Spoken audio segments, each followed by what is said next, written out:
I guess we can start now. Okay, so welcome, Jasmine, and thank you for giving us your time. And over to you.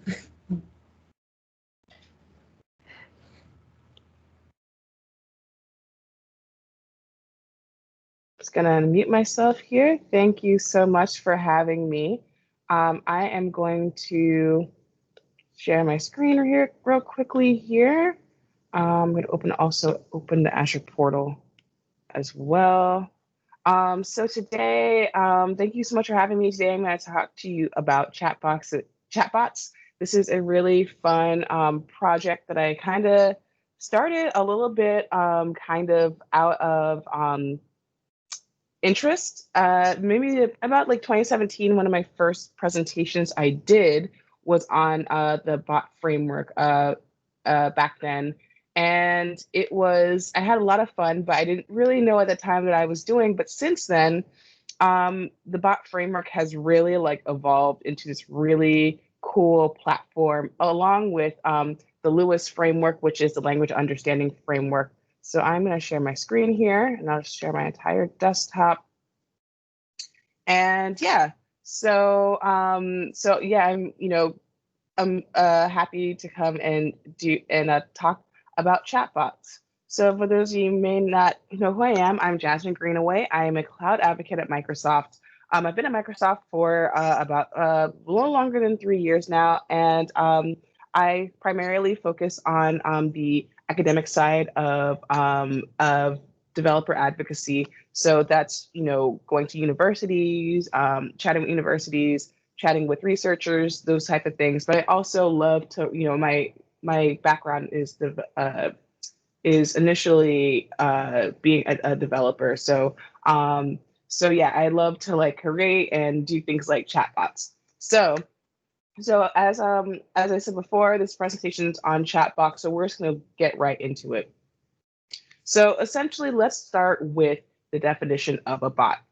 Now, a bot is just a application or a piece of software application that is set to do some tasks. This task, as we know, is converted, and this is code that's compiled to an interpreter, and that eventually will get us to a point where we can do something as simple as set an alarm or ask a question, or maybe get some analysis, maybe gain some insights, do queries and things like that. But before we get further into bots, let's go into a little bit of a little bit of bot history. So I am somebody who grew up with dial-up internet.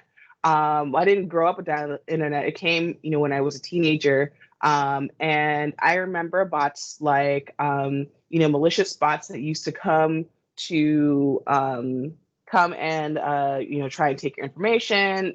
There was a lot more of them running around nowadays, or it was harder to realize what was a good bot, which versus which was a bad bot. And the chances are there was more bad bots than good bots out there. So when I see things like this, the reCAPTCHA that Google created, I kind of think back to those days when it was very, kind of scary and kind of dangerous playground for bots. And then one popular bot that we all know and love is Clippy. This is the bot from Microsoft Word that kind of thinks one step ahead of you to tell you to ask you, and then will ask you if the thing that you want, this thing that is that Clippy is trying to suggest to you is something that you want to do. So, for example, if you're working on a Word document, and you don't have it saved it after a certain amount of time, Clippy will hop up and be like, "Oh, do you want to say the changes you made to document one?" And so you say yes or no, um, and so on. And then the first bot that I encountered was on AOL Instant Messenger called Smarter Child. And Smarter Child was this bot where you could pretty much like ask it anything, and it would give you sometimes specific question or specific answers, or sometimes it would just ask you that it would just say that you don't know or it doesn't know. So these are some bots that or some, just some experiences of bots that I remember, and you all probably might have remembered too. So why bots in the first place? Why would I want to rely on a bot. Keep in mind that we already rely on software as a whole. So bots can be helpful in that same respect. Because when you have to do things like make a reminder, you can, we can do this with our phone nowadays, right? So we can use Siri or the Google Assistant to, talk to our phone and say, hey, make me a reminder. And a bot will be, I love making reminders. So this, what we're looking at here is one of my favorite, my favorite, what do you call it? One of my favorite built-in bot commands in Slack. So in Slack, you can make, this is me making a reminder, and I'm here on my, and this is just like a screen capture of my phone, and here I'm just typing to Slack to make me a reminder for some point in the future. And so it's, the great thing about bots is that they're usually integrated into the things that we know and love, so they're easily accessible. So for example, being able to use Clippy in Microsoft Word to help us along when we're saving a document, it's already built in. We don't have to go to another screen, we don't have to go to another window. It's already in the things that we use in our normal workflow. And here is the end result of my my bot here. So it asked me, so I made this reminder if I want to drink water, and then it came back and remind me, and I can, then another great thing is that you have these actionable items. You can mark it as complete, you can get rid of it, or you can just use it for some time. So why chatbots in general? Because they can be helpful as long as you ask them, a specific question. So think about, that same example that I had in that last slide, but now we're doing it with a customer service rep.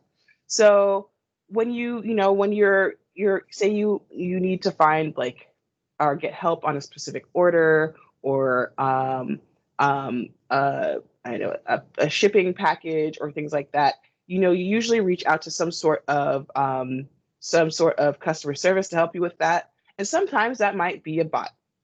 And at the end of the day, some of the subject matter or some of the subjects about your conversation are going to be centered around, for example, the order ID. So a bot could essentially be the one that says, hello, how may I help you? And then you would say something along the lines, oh, I need an order ID. Oh, I need help with the order. And you send the order ID. And so the bot was able to greet you and also be able to look up the status of your order. So I like to split up the parts of a chatbot into two major areas. So one is the knowledge base, and these are the things that we tell the bot that we want, or these are the goals that we want our bot to achieve. So whether or not that's reading an order ID and looking up on a database, or whether it's setting a reminder, these are the things that we intend our bot to do. And the second part is the logic. So this is going to be the code. Keep in mind that some bots, you can actually create bots without code. And yeah, so sometimes it's there and sometimes it's not. But either way, at the end result will be this entire, these two parts kind of make up the whole of a bot. So, yeah, so now let's take that same example again. And instead of having that image of a bot, we just have this interface of a chatbot. So this is, what our chatbot would essentially look like. So here we are this person's asking if, their package has been sent, and sending it back to them, showing them exactly what that information that they're looking for. So they, this code told the spot to go into a knowledge base and ask for what package. So this person, received or sent a message saying, hi, I'm looking for a package. The bot says, well, which package do you want to know? The one that you sent yesterday or Monday, which means that the bot has this knowledge to know that whoever is talking to them has maybe a specific, ID or something that they're able to use to find out, when they send that package. The person responded, and then the bot gave them a response with that package. Now, the other point of this that I wanted to make is that you ever have a conversation with somebody and they kind of tell you like kind of one word answer, you know, when is I don't know, when is dinner? So like, for example, so you ask like, when is dinner? And they're like Monday. And you're like, well, what time Monday? And they're like, at this time. And like, what are we having? We're having this. And and one of the things I love about chatbots is that sometimes with human interactions, it's hard for us to extract all the information we want in one message. Sometimes people forget. And what the really cool thing about the bot is that any information that they grab, I mean, it's up to, of course, up to the developer and the knowledge base of how they build they write the code in the knowledge base of how they would deliver all this information. But I can see here that this bot has, it looks like, kind of a line from a query, like a query result. So what's really great about this is that, you can kind of tweak and really make sure that you're sending all the information that a user would like to see from a bot. So the platform that I'm going to walk through and talk about today in my demo is going to be the Microsoft Bot Framework. And what's so great about it is that it has this platform is pretty huge and has a lot of ways for you to create your bot and set up some additional services. And also, of course, very integratable with a lot of Azure services. And then also, the bot framework also has these things called channels that allow you to kind of add your bot into different scenarios. So, for example, we have Slack, Skype, Teams, email, Facebook Messenger. And then you have ways to kind of show input and display information. So, and then you also have ways for, you have options on whether or not you want to have the user speak to your bot or type to your bot. And there's a bunch of other just different services and things that are useful in the bot framework. So with natural language processing, this is another piece that I recommend, that I would say would be the knowledge base of a bot. And this is, when you have a conversation with a friend, you say, hello, how are you? They reply, good, and how are you?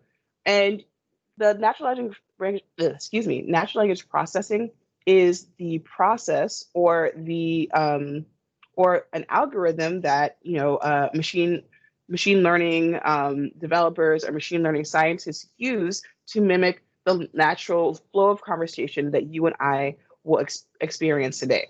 So on the left, this interaction on the left is this data is captured by these scientists so that they can create algorithms that a computer can so that a computer or in other words a bot can have the same conversation with somebody else. And this is really the first part or first start of having teaching computers how to communicate. So another piece of natural language processing is context, right? Because the way that you say hello in different languages is going to differ. And just like that, and in that case, software engineers and machine learning researchers need to make sure that they're keeping in mind of all of these languages and how they all kind of communicate in despite of what language you might be speaking. So when it comes to the context of getting help with an order, natural language processing is a great way or a way to be able to solve that problem that you're looking for. So again, looking at the same example we saw before, I need help with an order number, and again we have this keyword, right? We have two keywords pretty much, right? I need, or we could actually even say three. This person needs help, they need help with an order, and they provided the order number. So another step here could have been, so what if someone said, I need help? The bot could have said, I need help with, what do you need help with? Person would say order, and then they would ask order number, and then, and then the person would provide order number 1, 2, 3. And so with natural language processing, we can take out those specific keywords and specific flow of conversation to understand what the context and what the user needs and what the user is trying to achieve. So we do this in the bot framework with Lewis, and this is called language understanding. And this is how, and this is essentially natural language processing in the cloud.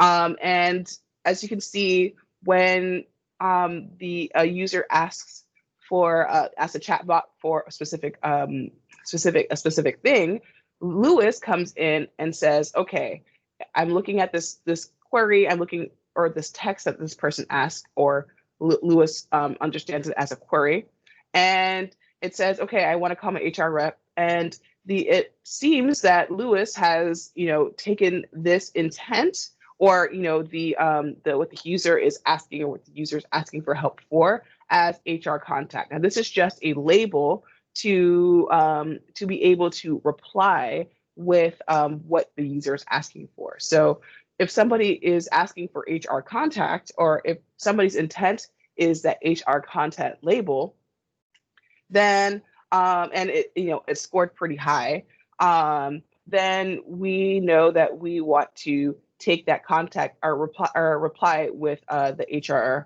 HR's contact information. So again, they want to call the HR rep. So Lewis knew that they want to contact HR, and they want to call them. So we have to make sure that we also include that number. So let's take a look at some chatbots in action with the Azure Bot Framework. So in this demo here, I have this first one I'm going to use. This first demo I'm going to use is going to be a bot, HTTP bot.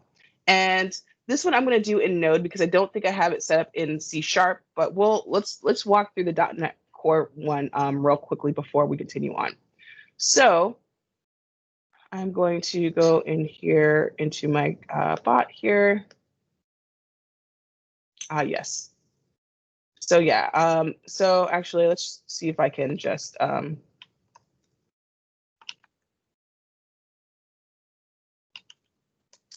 going to go into my HTTP bot real quickly here. And what I'm going to do is what this bot does is it creates a it's just like a simple like echo bot. So there is a sample on the bot framework GitHub that allows you to kind of like take your first steps into the bot framework. And what it essentially does is that whatever you send to it, it replies. And so this is a demo that I built on top of that Echo bot to be able to do this. So I'm just gonna .NET restore. And so what I did to this bot here is I was able to create a bot that you would send some sort of message to it, and then it will reply. There we go.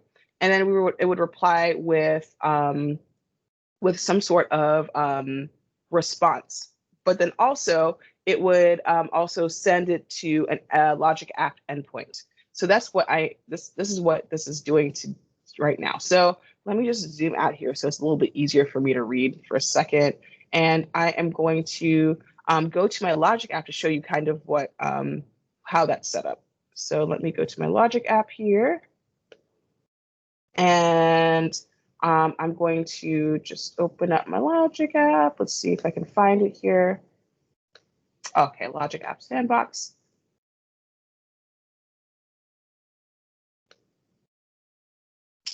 All right, so here in, oh, this is the wrong one. HTTP bot. There we go. So whenever my chatbot, and I'm just gonna copy this URL here because I'm gonna need this for my demo.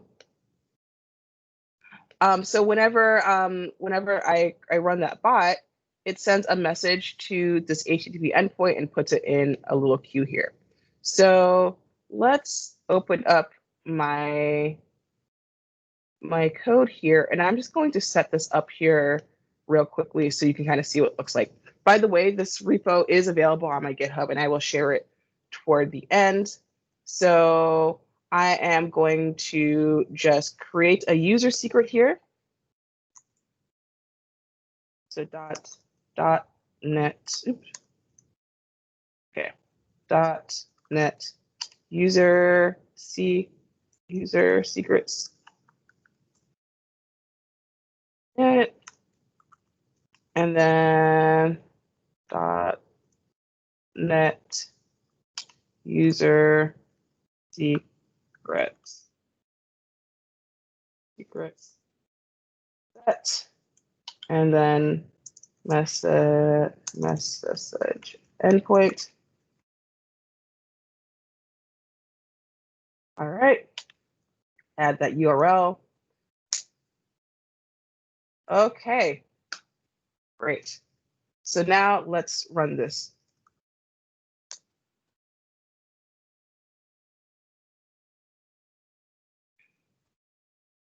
And then I will just restart my conversation here. I'm gonna take a second here to run.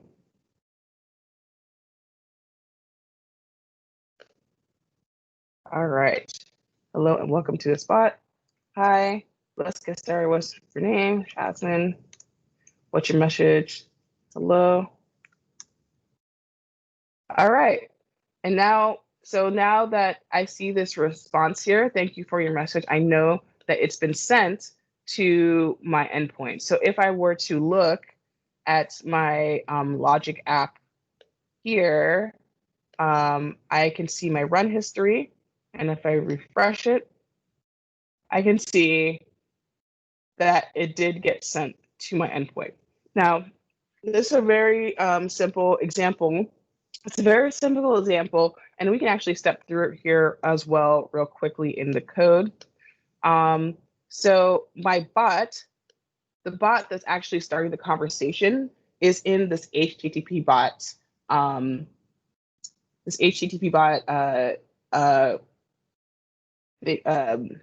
file here. So I'm gonna just zoom out here.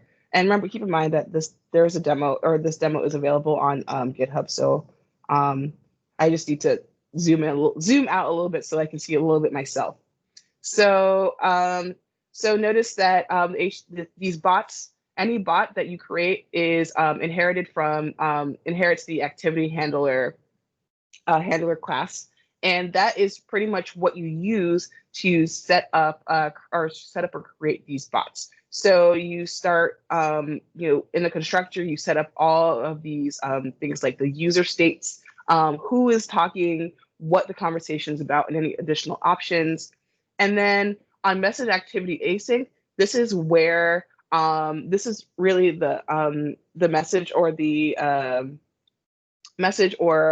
function, the override, that override from the activity handler that is really reacting to everything. So this is where we're checking the state of the conversation. This is where we're checking the user that we're talking to. And this is where we are going to take that turn and reply to the user or wait for the user input.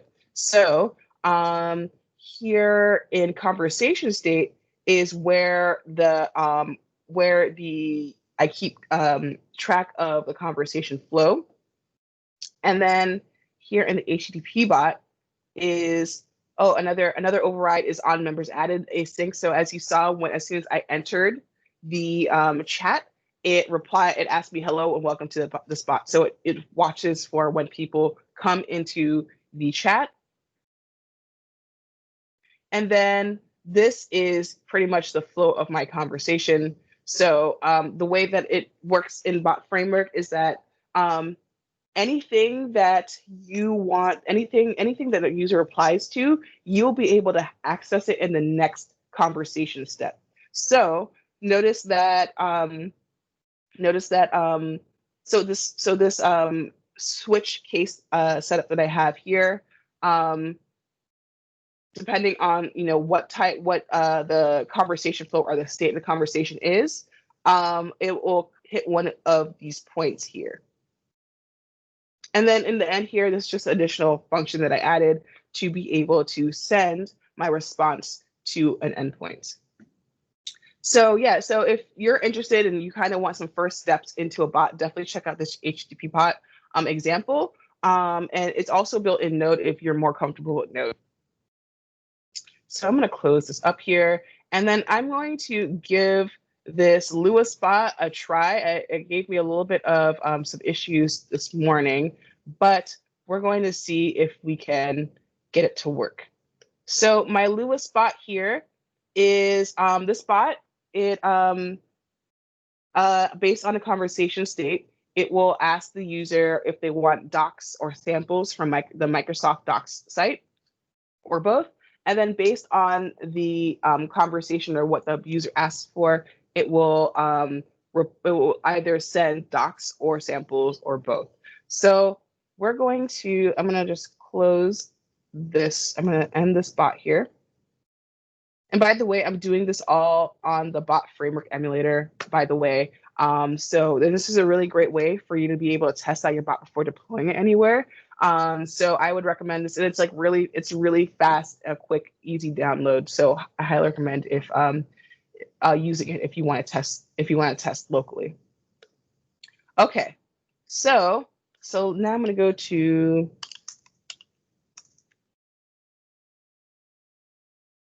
the Lewis bot.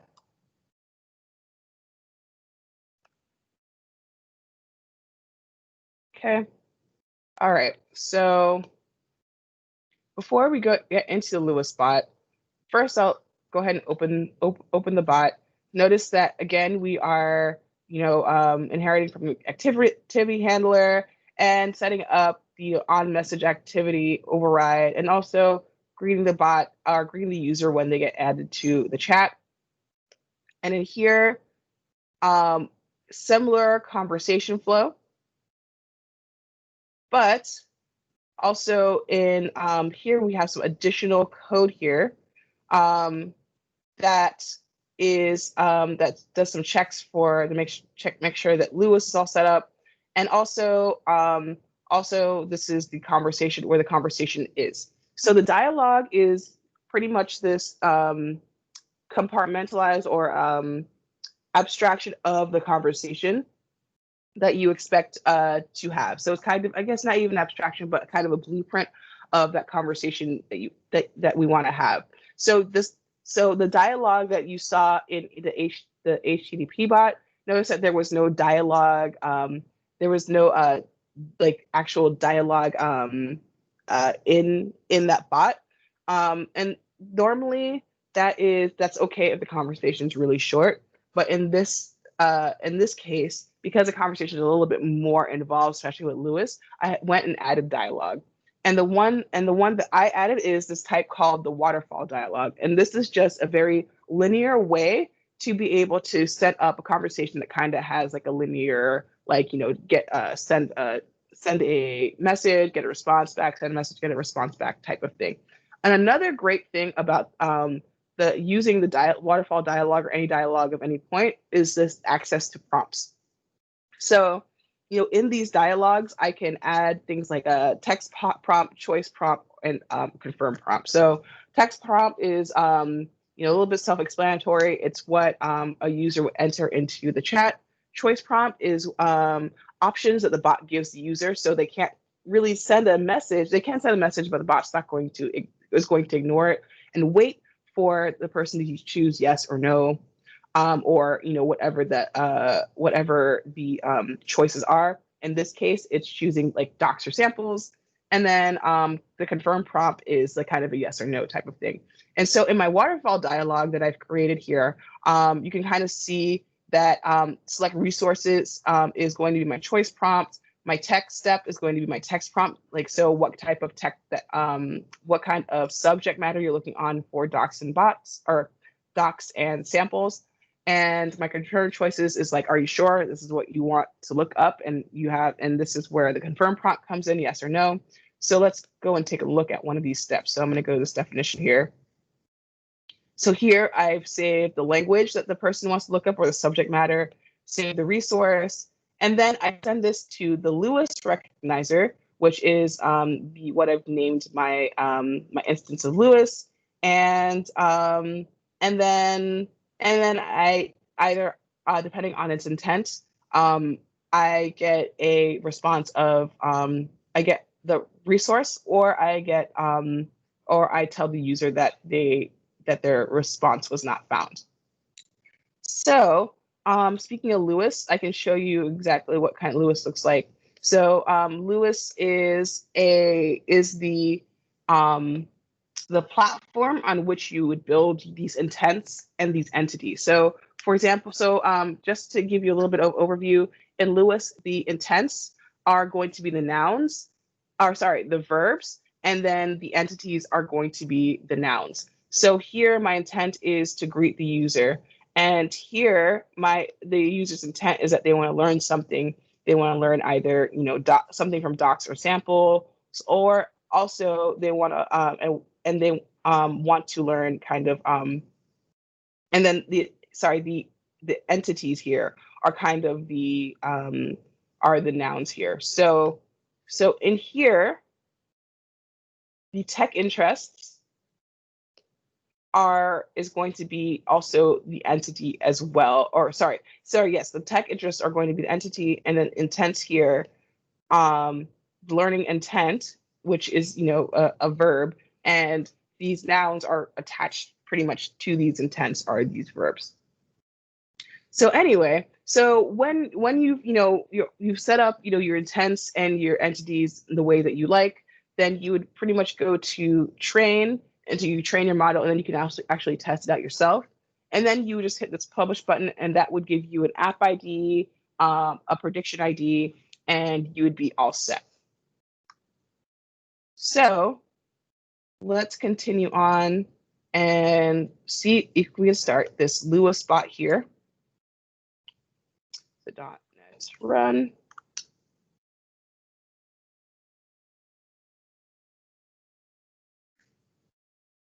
Okay, so it's running.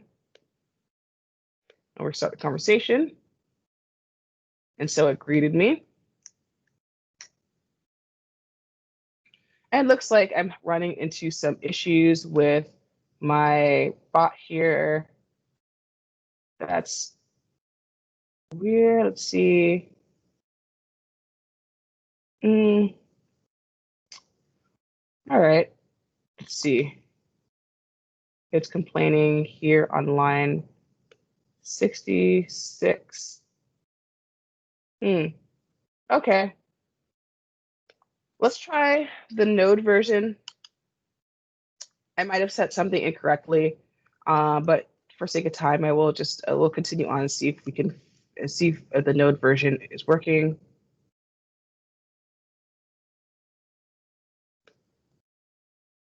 Okay. Yep.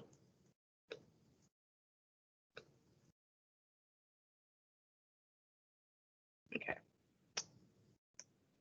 Oh.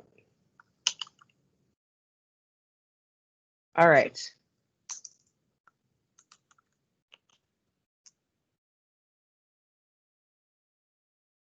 All right. So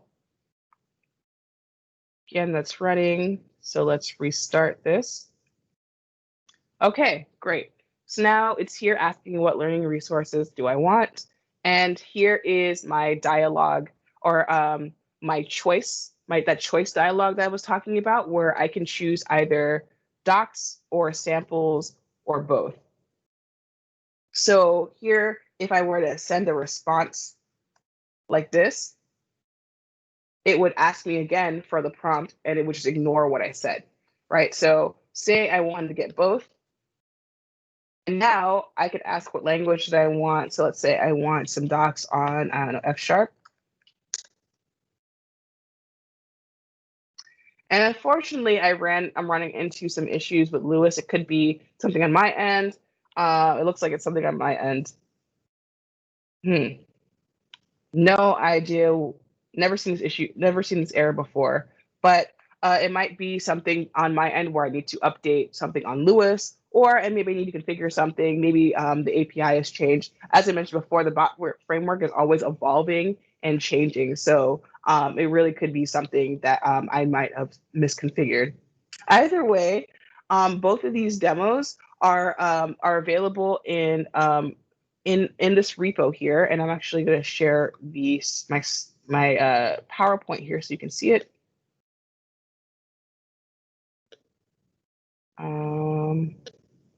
You from current slide, okay. So if you are interested in, building your own chatbot, definitely check out my repo, and you can find it at this link. And in this GitHub link here, and I will come back to that in a second here.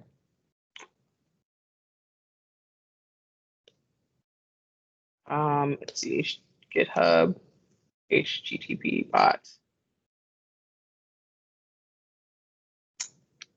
aka.s intro takes you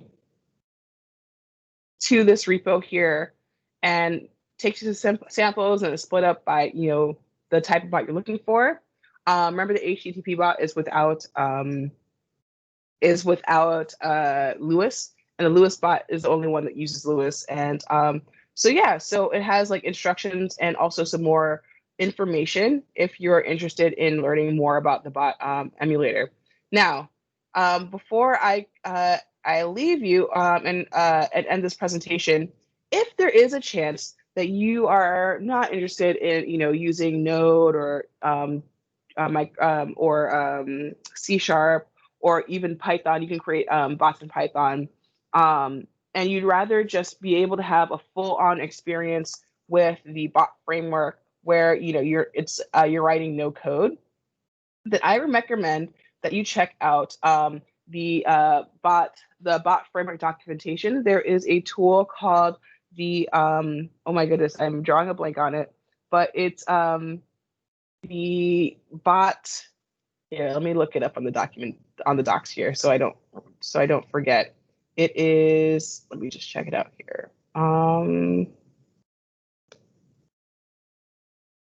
The bot framework, yes, the bot framework composer. So the bot framework composer is one way that you can create bots without having to depend on code. So if it's getting in your way and you prefer that setup, that's an option for you. So yeah, thank you so much for coming to learn about chatbots. I hope some of this was insightful. And if you have any questions, please feel free to put them in the repo issue. And if you try the demo yourself, please tell me how it worked out. I love to hear folks who are using it and what they're using it for.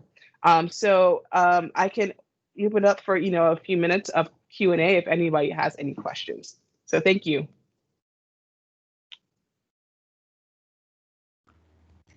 Thanks a lot, Jasmine, for this session. Anyone has any questions? Yep, I have, if I may. So thanks, Jasmine. So let me start with this. So we share the same passion, I have to say, and I was also giving a talk about bot framework. And thanks for the presentation. It was interesting to refresh the things. I'm really interested in your opinion about the adoption of the chatbot development or a bot framework in general, because. But I was always asking myself, so there is something I'm personally thrilled about. I really like it. It's fun to develop both. And also I was working on a professional projects with a bot framework. And on the other side, I don't see that it's really catching up. Like the developers are really showing interest in bot development. I'm interested in your opinion. Do you see it compared to other kinds of, let's say, web development or .NET development in general? Mm-hmm. Yeah, I would also say yes. I think that crafting the use case for bots is still like a story that's still kind of being weaved. I think when I started presenting on Chatbots, I was presenting to a much younger crowd. So they like really love that stuff. And because one of the best things about the bot framework. It's part of the cognitive kind of the cognitive services like ecosystem in Azure. And the purpose of cognitive services is so that you can like build these ML AI inspired projects without having to be a data scientist or like a machine learning scientist yourself, right?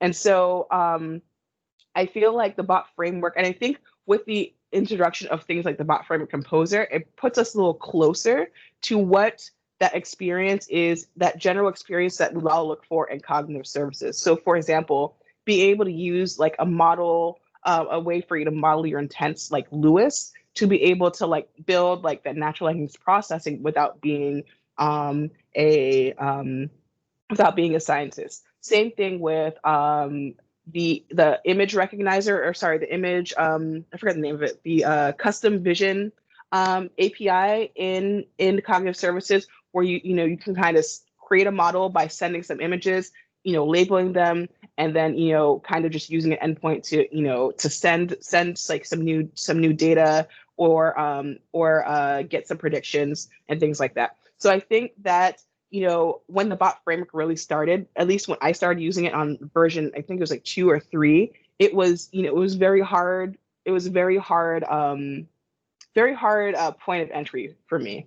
And I think now that it's becoming more easier and accessible to use, but I still think that there are definitely it's definitely hard to kind of make this make the use case. And I think and I do see a lot of people like at Microsoft and outside who kind of are building these use cases in like an enterprise standpoint.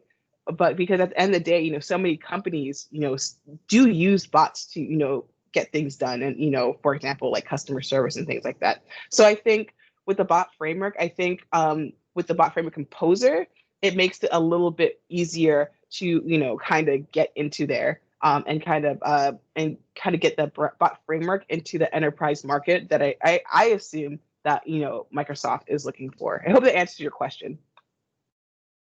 Yes, essentially, it's also it resonates also with my experience, and also I wanted to see the composer is definitely the thing which was asked. So I was giving also consultancy on about developing in the enterprise environment, and there was always that the barrier was high for the developers, like to get used to bot framework, and Mhm. also that's also one interesting thing. They were always asking, like the documentation is good, but you have to know where to look at, and like having a good book. They were always asking, like, is there a book, on both development? Mhm. Unfortunately, at least a year ago when I was looking at, there was a single. I have to say, it's embarrassing. There was a single good book on the topic, and it was Node.js. Whereas at least Mm. most of my customers are in C# world, so it was a Yeah. bit strange, although it is a great book. But this, what you're saying, many were asking exactly for the something like a composer. And also, I know a company. It's one of the world's largest chip manufacturers. They built their own internal framework, Mm. which resembles the composer, and it's most, I guess it's outdated now heavily once the composer is there. Yeah, but this definitely like lowering the barrier. I see it also as a Yes. good move. Yeah. Yes. Mhm. Yes, I totally agree. And I mean, even with the composer, there was definitely some hiccups. When I Mhm. first, I haven't looked at the composer in a while, but I remember when I first used it, you had to install Yarn, which is also a Node thing. And so it's fine Mhm. that it's built in Node, but like, it would be nice if it had like that kind of same like interaction like you do in the emulator, right? I can just install something and and run my bot from there.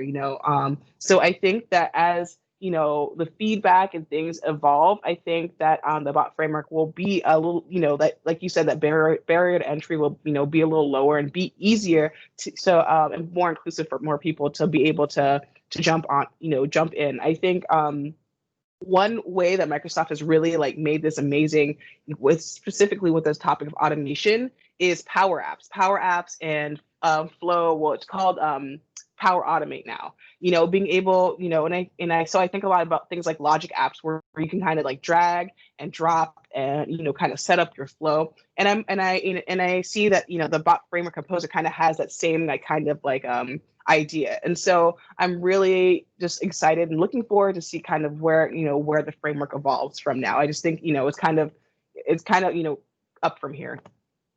Oh. Cool. Does anybody have any other questions?